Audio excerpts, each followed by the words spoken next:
Home Complete Works Volume 2 Work and Its Secret. Delivered at Los Angeles, California, January 4, 1900. One of the greatest lessons I have learned in my life is to pay as much attention to the means of work as to its end. He was a great man from whom I learned it, and his own life was a practical demonstration of this great principle. I have been always learning great lessons from that one principle, and it appears to me that all the secret of success is there, to pay as much attention to the means as to the end. Our great defect in life is that we are so much drawn to the ideal. The goal is so much more enchanting, so much more alluring, so much bigger in our mental horizon, that we lose sight of the details altogether. But whenever failure comes, if we analyze it critically, in 99% of cases we shall find that it was because we did not pay attention to the means. Proper attention to the finishing, strengthening, of the means is what we need. With the means all right, the end must come. We forget that it is the cause that produces the effect. The effect cannot come by itself, and unless the causes are exact, proper, and powerful, the effect will not be produced. Once the ideal is chosen and the means determined, we may almost let go the ideal, because we are sure it will be there, when the means are perfected. When the cause is there, there is no more difficulty about the effect. The effect is bound to come. If we take care of the cause, the effect will take care of itself. The realization of the ideal is the effect. The means are the cause. Attention to the means, therefore, is the great secret of life. We also read this in the Gita and learn that we have to work, constantly work with all our power, to put our whole mind in the work, whatever it be, that we are doing. At the same time, we must not be attached. That is to say, we must not be drawn away from the work by anything else.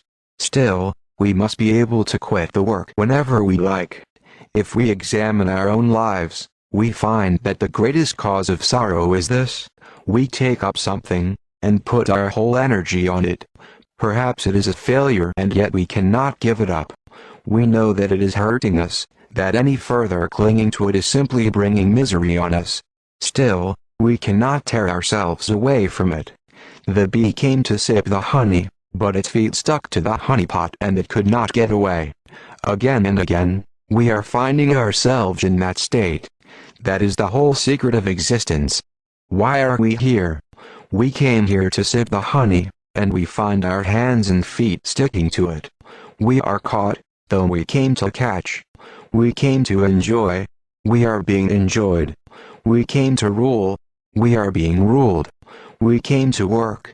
We are being worked. All the time, we find that.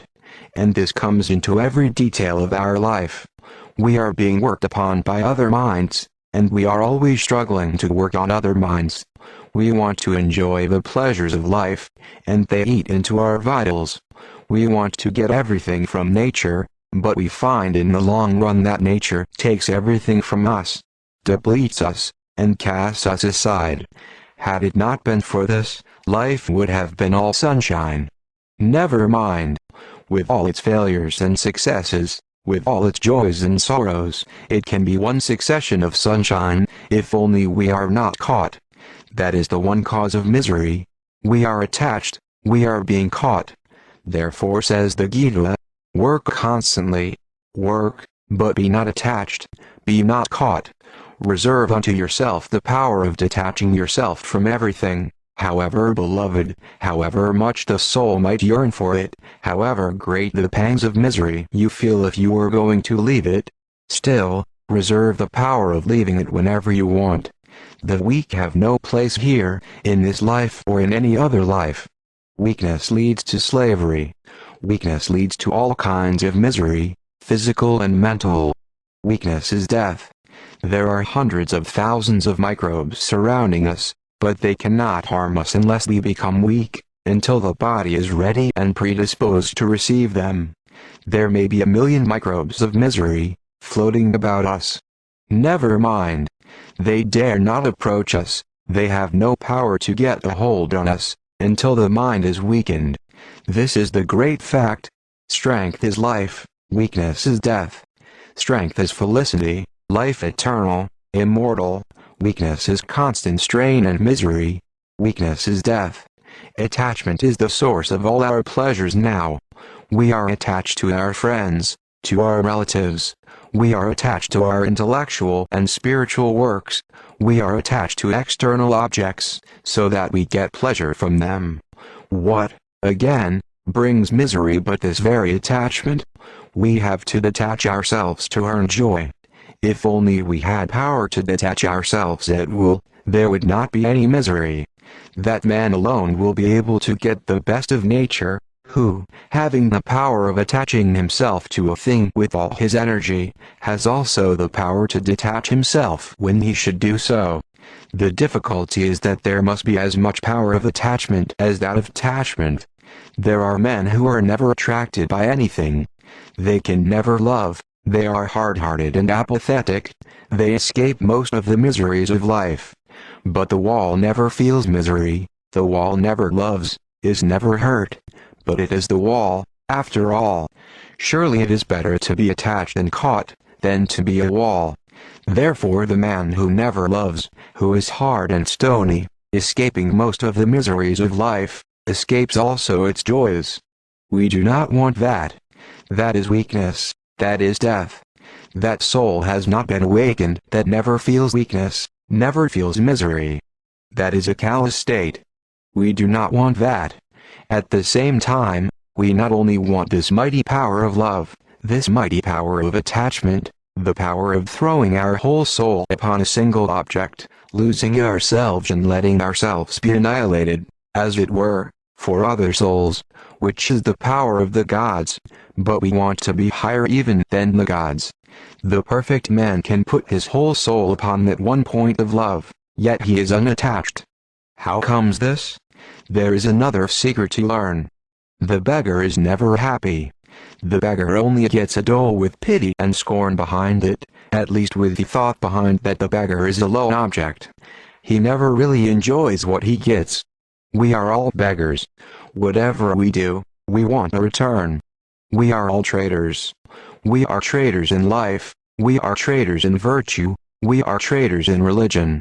And alas, we are also traitors in love.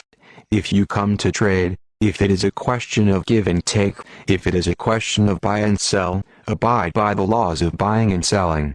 There is a bad time and there is a good time, there is a rise and a fall in prices. Always you expect the blow to come. It is like looking at the mirrors. Your face is reflected. You make a grimace. There is one in the mirror. If you laugh, the mirror laughs. This is buying and selling, giving and taking. We get caught. How? Not by what we give, but by what we expect. We get misery in return for our love, not from the fact that we love, but from the fact that we want love in return. There is no misery where there is no want. Desire, want, is the father of all misery. Desires are bound by the laws of success and failure. Desires must bring misery. The great secret of true success, of true happiness, then, is this: the man who asks for no return, the perfectly unselfish man, is the most successful. It seems to be a paradox. Do we not know that every man who is unselfish in life gets cheated, gets hurt? Apparently, yes. Christ was unselfish, and yet he was crucified. True, but we know that his unselfishness is the reason, the cause of a great victory, the crowning of millions upon millions of lives with the blessings of true success. Ask nothing, want nothing in return. Give what you have to give. It will come back to you, but do not think of that now. It will come back multiplied 1,000-fold, but the attention must not be on that. Yet have the power to give, and there it ends. Learn that the whole of life is giving, that nature will force you to give. So, give willingly. Sooner or later you will have to give up. You come into life to accumulate. With clenched hands, you want to take. But nature puts a hand on your throat and makes your hands open. Whether you will it or not, you have to give. The moment you say, "I will not," the blow comes. You are hurt. None is there but will be compelled, in the long run, to give up everything. And the more one struggles against this law, the more miserable one feels. It is because we dare not give, because we are not resigned enough to accede to this grand demand of nature, that we are miserable. The forest is gone, but we get heat in return. The sun is taking up water from the ocean, to return it in showers. You are a machine for taking and giving. You take, in order to give. Ask, therefore, nothing in return. But the more you give, the more will come to you. The quicker you can empty the air out of this room, the quicker it will be filled up by the external air, and if you close all the doors and every aperture, that which is within will remain, but that which is outside will never come in, and that which is within will stagnate, degenerate, and become poisoned. A river is continually emptying itself into the ocean and is continually filling up again. Bar not the exit into the ocean.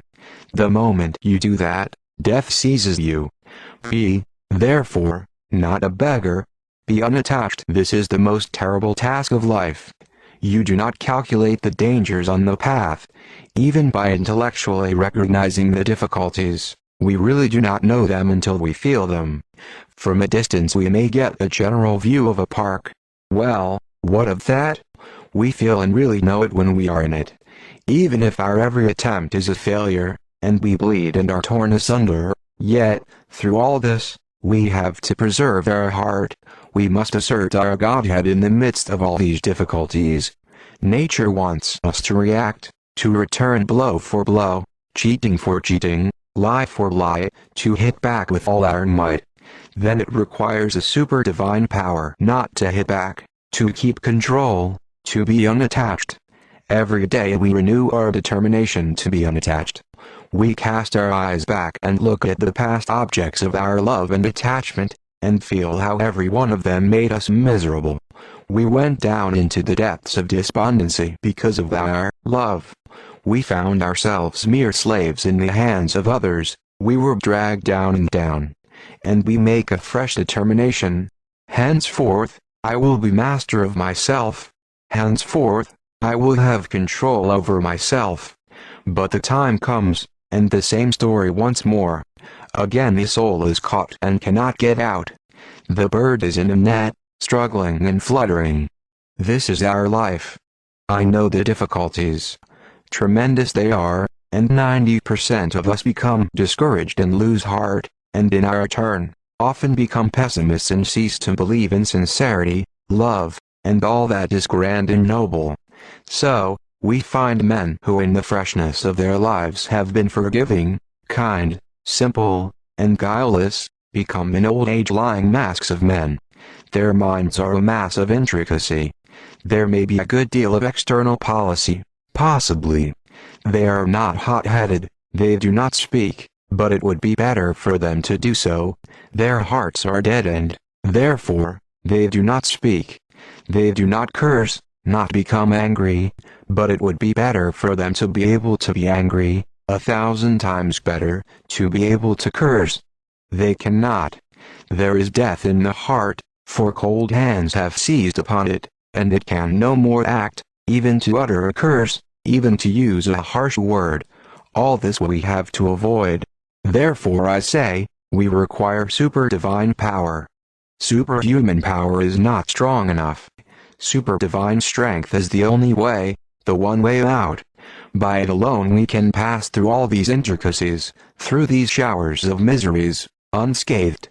We may be cut to pieces, torn asunder, yet our hearts must grow nobler and nobler all the time.